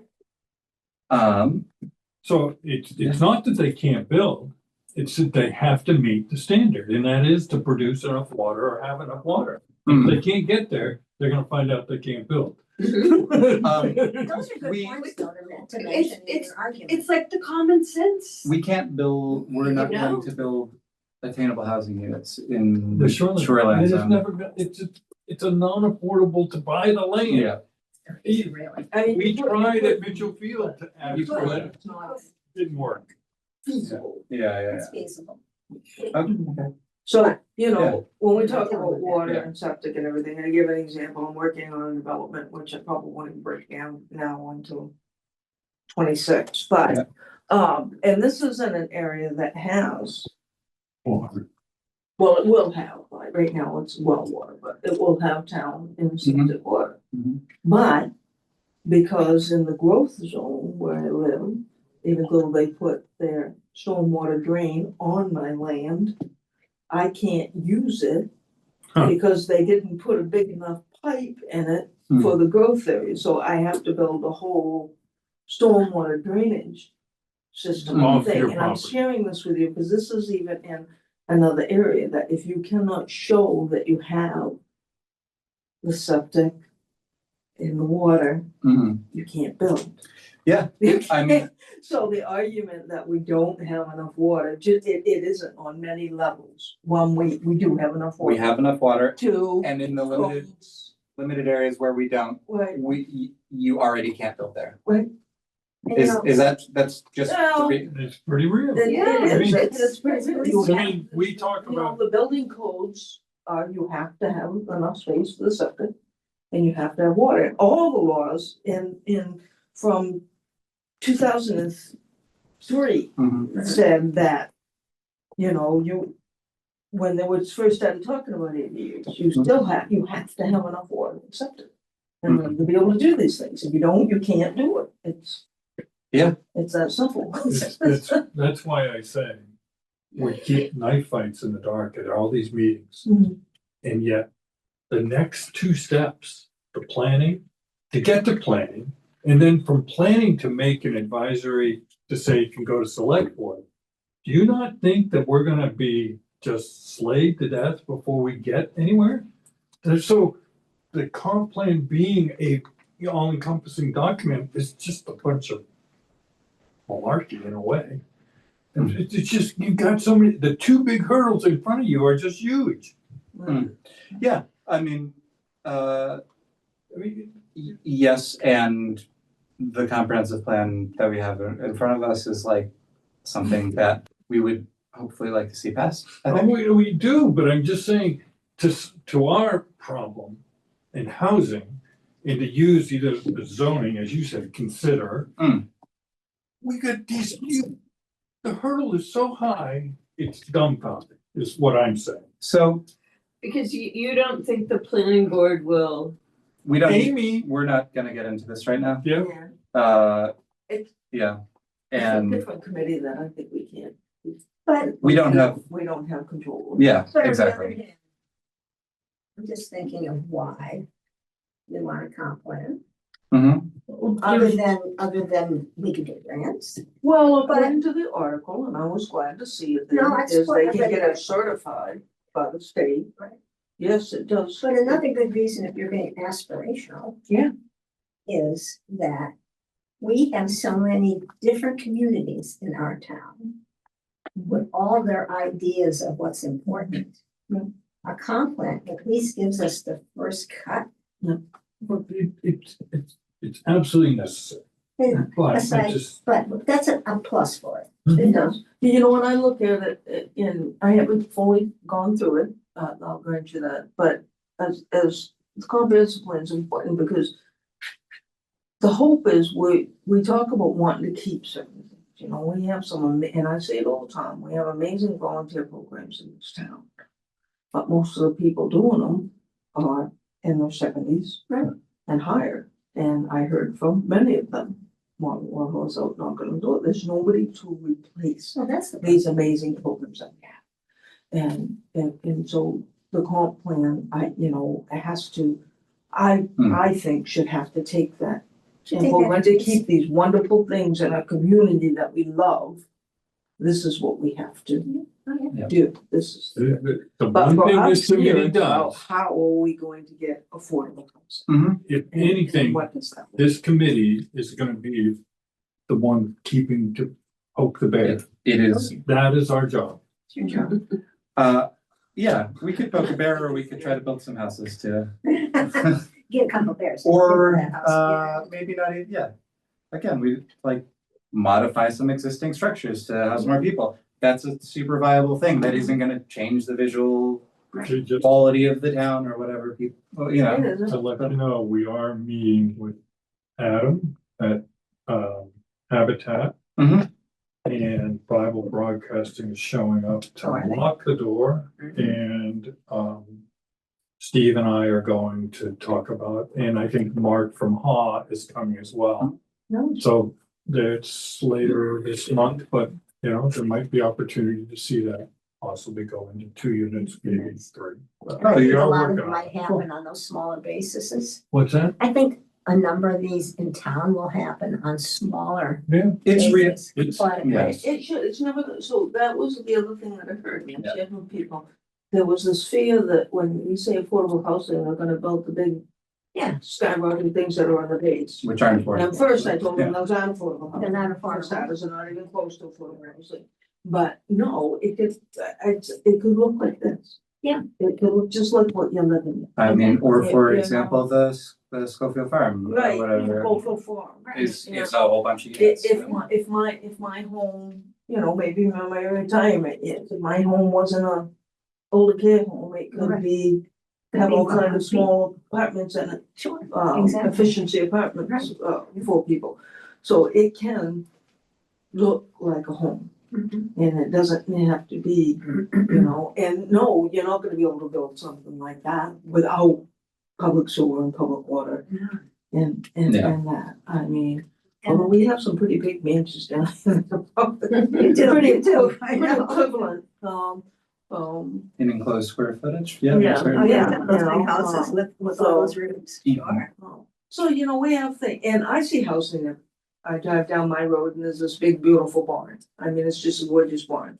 And I'm like, let's get some people in there and architect out the inside of it and leave the Yeah. outside of the structure and just put some nice windows I've done. on it and put, I've it done 3 can still look churches. like a barn from the 3 churches. outside. Have doors that open, so there's a lot of different ways, so those Yeah, are the discussions that I Yeah. found very receptive. Yeah.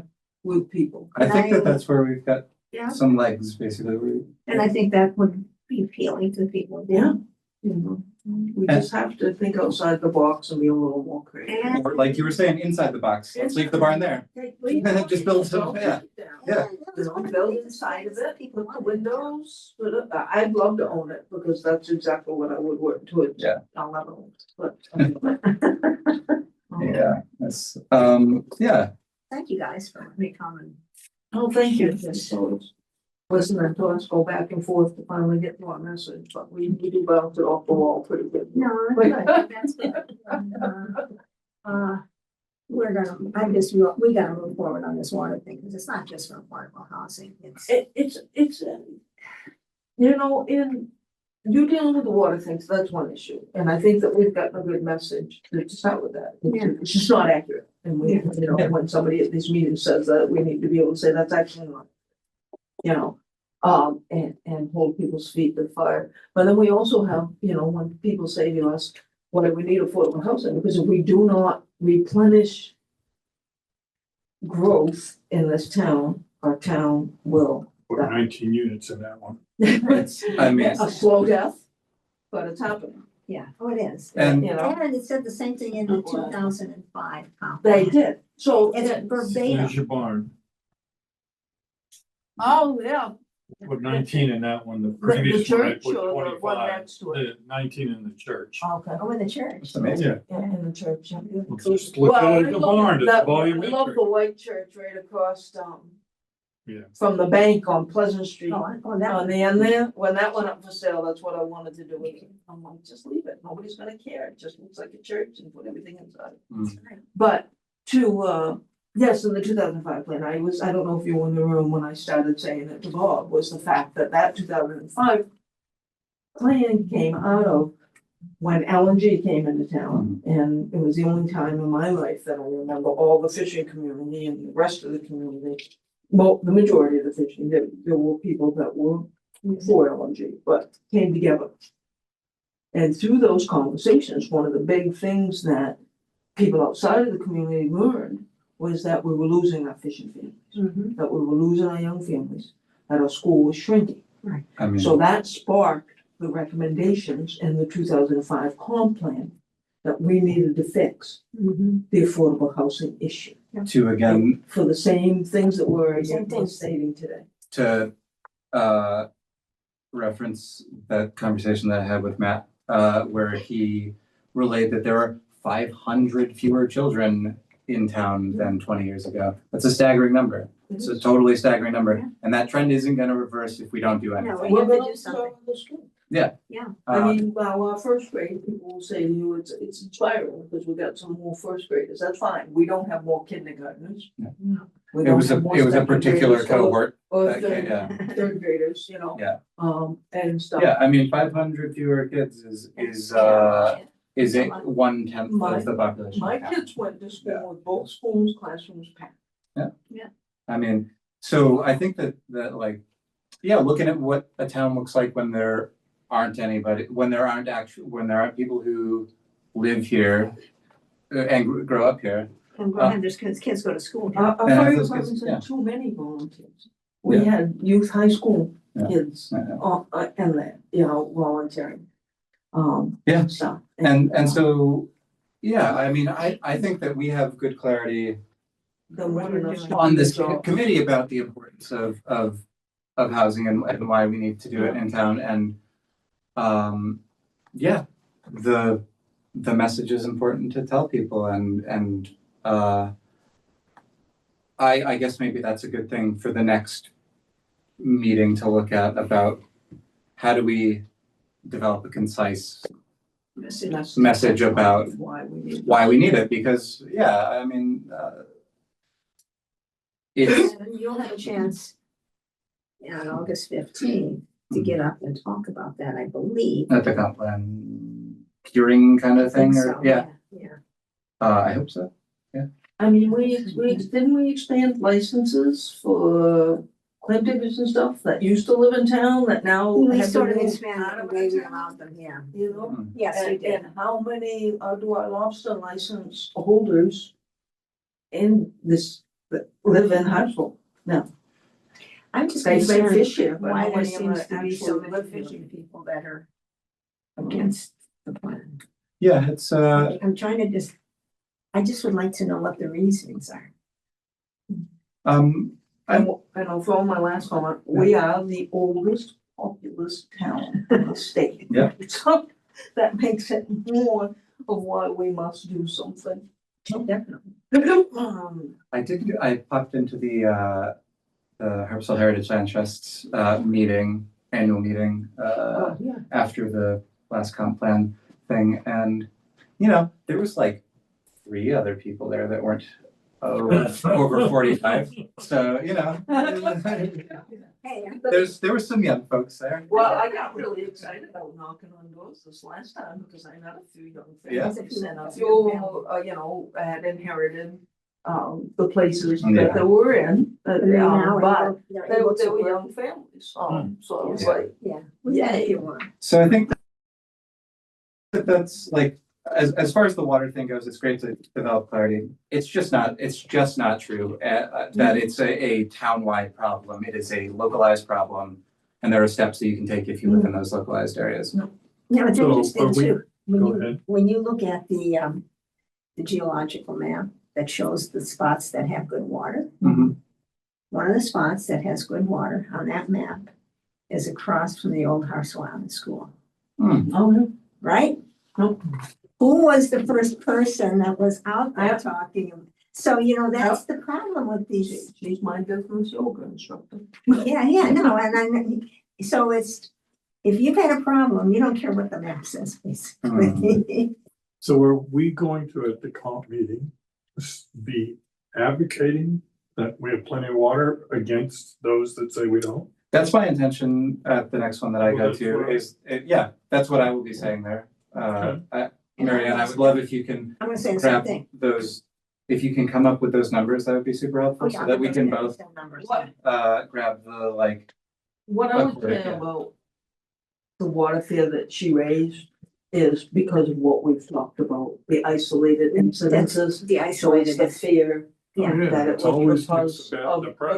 because of this. Exactly. So it's a genuine fear. Oh, it And is. I won't and I- discredit It's somebody inconvenient. for Yeah. that, but, absolutely. we got it, I'm hoping we find a better way to. Well, and I think that And I think, Go ahead. saying it's isolated spots. it is, and Mm. another thing is that like, this is the thing that you've experienced that was, Yeah. that was inconvenient or unpleasant. It's also going to be inconvenient or unpleasant if we don't have volunteer fire department anymore. At the last like go round on the comp plan, the first person who stood up to speak was Ben Wallace, who is the chief of 2 of the 3 fire departments, and he said, we need to pass this, especially for housing, because we need more volunteers here. And I really appreciated him standing up and saying that. Unfortunately, I was like, 1 month into this role when that Right. came up, so it was a little bit tricky to speak with confidence, but I think that as we've, sort of like developed a more well-rounded understanding as a committee about the realities and the minutia as well.